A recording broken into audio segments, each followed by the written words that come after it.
Boom, boom, boom, boom. I want you in my room. Salut à tous les amis, c'est Valius et on se retrouve aujourd'hui pour notre première histoire d'abonnés depuis un très long moment. J'espère que vous allez tous très bien et que la dernière vidéo va vous plaire au moins autant que celle-ci. Et du coup si c'est le cas, n'hésitez pas à bombarder les pouces bleus et à vous abonner à la fin de la vidéo. D'ailleurs vous avez été très nombreux à me partager vos histoires sur les réseaux sociaux et je vous remercie, même s'il y en a beaucoup quand même qui sont paranormales et je vous répète, j'apprécie pas forcément les histoires paranormales. Mais bon, c'est pas grave, je les mets quand même de côté pour une fois, on fera peut-être vos histoires paranormales et ça pourrait être intéressant d'en parler ensemble. Vous avez qu'à me dire ce que vous en pensez dans les commentaires si ce genre de vidéo vous intéresserait dans le futur. En attendant, je vous invite toujours à me les partager pour l'épisode 30 où ce sera réservé à vous. Sur ce, il ne me reste qu'à vous inviter à me rejoindre dans l'histoire de Emma.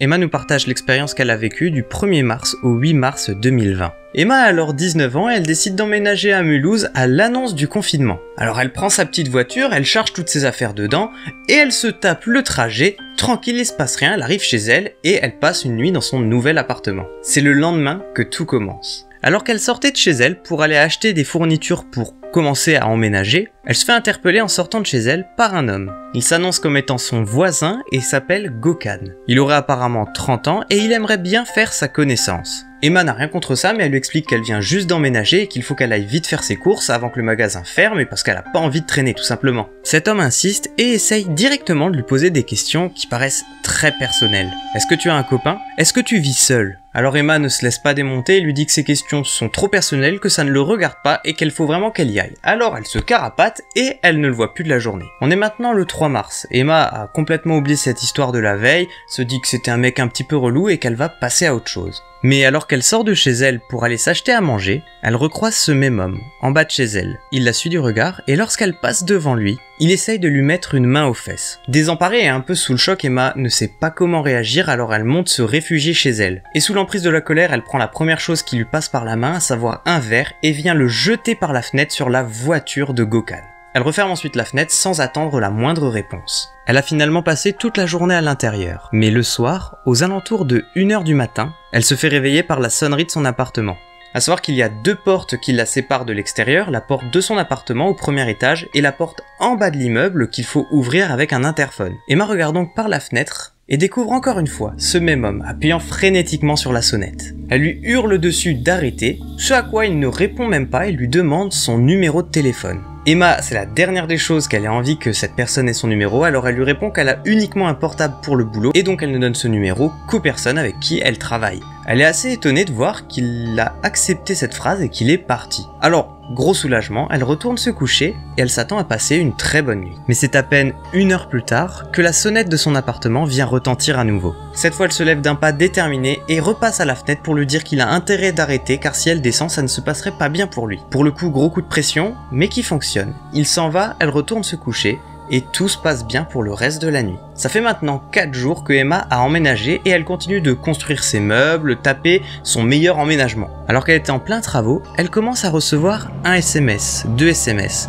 Elle sent les vibrations dans sa poche qui ne s'arrêtent pas. Elle sort son téléphone et voit plus de 40 notifications de messages. Les premiers disaient simplement « Viens boire un café avec moi ». Mais très vite on sent le malaise s'installer et la colère prendre le dessus. « Tu es à moi, fais attention ici c'est dangereux, tu ne devrais pas sortir toute seule ». Il ne fait aucun doute pour elle, il s'agit du même homme qui a réussi à se procurer son numéro de téléphone. Mais le problème c'est qu'elle ne sait vraiment pas pourquoi car elle vérifie ses réseaux sociaux et il n'apparaît sur aucun d'entre eux. Elle n'aura finalement jamais cette réponse mais elle décide de ne pas répondre à cet homme tout simplement car c'est la meilleure des choses à faire, l'ignorer. Elle bloque son numéro et aux alentours de 18 h, la sonnerie de son appart sonne à nouveau. C'est sans surprise qu'en regardant par la fenêtre, elle découvre à nouveau Gökhan en train de sonner à sa porte. Il a l'air très énervé et lui dit qu'il faut qu'il se parle, qu'il s'explique, mais que pour ça il a besoin de monter et qu'il faudrait qu'elle lui ouvre tout de suite. Son regard ne laissait présager rien de bon. Alors pour qu'il la laisse tranquille, elle décide de lui faire croire qu'elle a du monde à la maison et que ça le ferait peut-être fuir. Mais au contraire, il va tout de suite lui demander si c'est son petit ami. Elle lui répond que oui, et à cet instant précis, il va devenir enragé. Il lui répond encore plus énervé de le laisser monter immédiatement pour qu'il se parle. Emma ferme la fenêtre mais il se remet à sonner frénétiquement pendant plusieurs heures. Emma décide donc de débrancher la sonnette mais il a dû s'en rendre compte car à partir de cet instant, il a décidé de tambouriner dans la porte aussi fort que possible. Étrangement, le 5 mars, il se passe rien de particulier mais la peur a commencé à s'installer chez Emma et elle nous dit que le lendemain, le 6 mars, elle n'osait même plus sortir de chez elle. Elle avait débloqué son numéro pour voir les messages qu'elle recevait et ça ne l'a pas aidé à aller mieux. Car ils étaient de pire en pire. Tu es à moi. Je t'aime. Je te veux. Je t'observe depuis l'autre côté. Étant donné que c'est un des messages les plus récents et que l'appartement en face donnait directement dans sa pièce à vivre, elle se sent observée et plus du tout à l'aise, alors elle décide de passer le reste de l'après-midi dans le jardin qui fait partie d'une cour intérieure en fait. Très fatiguée par les journées stressantes qu'elle passe, elle s'endort sur un hamac dans le jardin, les écouteurs aux oreilles. Mais c'est comme si son sixième sens entendait quelqu'un sauter le muret et se rapprocher d'elle. Elle dormait mais sentait que quelque chose n'allait pas normalement.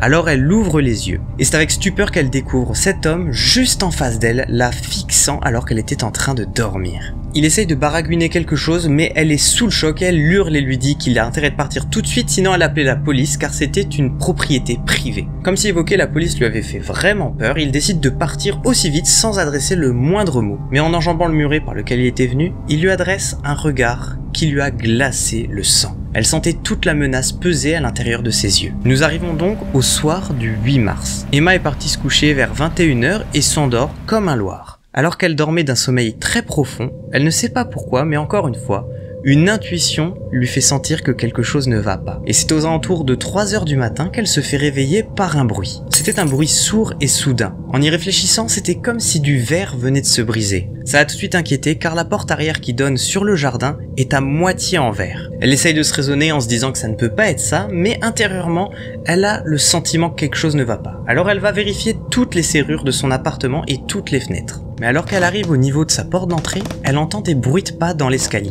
Et il faut savoir qu'à ce moment-là, Emma était la première locataire de l'immeuble. Il n'y avait personne d'autre dedans. Il n'y avait donc aucune raison pour qu'une personne arrive à 3 h du matin à son étage. Elle reste face à la porte sans faire un bruit. Et elle voit la poignée de porte commencer à tourner. Quelqu'un était en train d'essayer de rentrer chez elle. Après plusieurs essais, un long silence a retenti. Mais ce n'était qu'un court répit car la personne de l'autre côté commence à foncer dans la porte, comme si elle voulait l'enfoncer. Emma est perdue au milieu des bruits, comme si quelque chose était en train de se planter dans la porte. Mais heureusement pour elle, elle a tout de suite le réflexe d'appeler la gendarmerie et crie que quelqu'un essaye de rentrer dans son appartement et qu'elle se fait attaquer. L'attente a été un énorme supplice pour Emma. Elle commençait à entendre le bois de l'encadrement de porte craquer sous les chocs. Entre les coups, elle pouvait entendre une voix qui disait « Tu es à moi ». Et c'est heureusement en seulement quelques minutes que la police est arrivée sur place. Elle les a entendus à travers la porte arrêter cette personne de manière assez violente. Et ils lui ont demandé d'ouvrir la porte, que la situation était sous contrôle et qu'elle pouvait à nouveau être tranquille. Elle ouvre alors la porte et découvre son voisin qui était menotté par la police. Ils l'ont immédiatement embarqué et un policier est resté pour prendre sa déposition. Il a tout de même spécifié que cet homme essayait d'ouvrir la porte et qu'il était armé d'un couteau. Emma leur a donc raconté toute l'histoire qui lui est arrivée durant tout le long de cette semaine. Elle a par la suite porté plainte et cette affaire a fini au tribunal. Et heureusement, même si ce n'est qu'une courte peine, elle nous dit que cet homme a finalement été jugé et qu'il a pris 3 ans de prison ferme. À la fin de son histoire, Emma a partagé un petit message vocal qui partage le sentiment qu'elle a après avoir vécu cet enfer d'une semaine. Je pense que c'est pas le fait qu'il soit traumatisant à retenir, c'est le fait que... ce qu'il y a à retenir, c'est qu'il faut toujours se méfier des gens autour de nous. De qui que ça soit. Les amis, c'est déjà la fin de cette histoire spéciale abonnée, j'espère qu'elle vous a plu. Je suis sûr qu'il y a beaucoup de personnes qui vivent ce genre de situation ou qui l'ont au moins affronté une fois dans leur vie. Alors je vous propose de tous bombarder les commentaires pour donner beaucoup de force à Emma qui a vécu un véritable enfer et qui a dû vraiment juste flipper pendant toute une semaine. En tout cas, si cette histoire vous a plu, vous pouvez évidemment bombarder les pouces bleus et vous abonner à la chaîne pour ne pas rater les prochaines histoires, dont celle des abonnés. Je tiens quand même à souligner le courage dont Emma a fait preuve tout au long de sa mésaventure et juste bravo quoi, moi j'aurais pas survécu je pense. Du coup les amis, si comme Emma vous voulez me partager votre histoire, vous pouvez me l'envoyer sur un de ses réseaux sociaux et je vous répondrai dès que je l'aurai lu. Petite préférence pour les histoires vraies plutôt que les histoires paranormales car je trouve que c'est plus concret à raconter. Bon, en attendant les amis, j'espère que cette histoire vous a plu et moi je vous donne rendez-vous demain pour la nouvelle. C'était Values, ciao.